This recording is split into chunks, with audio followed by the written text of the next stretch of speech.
What's up everyone, welcome back to the channel. In today's video, we're going to talk about how to export a reconciliation report in QuickBooks. It's going to be a quick one as usual. We're not going to waste too much time, so let's just jump straight into the video. The first step is to open the reconciliation reports. From the left menu, go to reports, and then in the search bar, you're going to type reconciliation reports and select it from the list. Step 2 is to choose the account.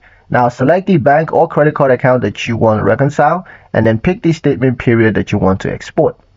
Step 3 is to view the report. Click View Reports to open the reconciliation details, including starting balance, ending balance, and cleared transactions. Step 4 is to export the report.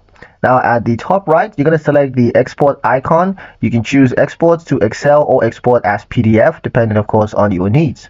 Step 5 is to save the file. Save the exported file to your computer for records, audits, or sharing with your accountant.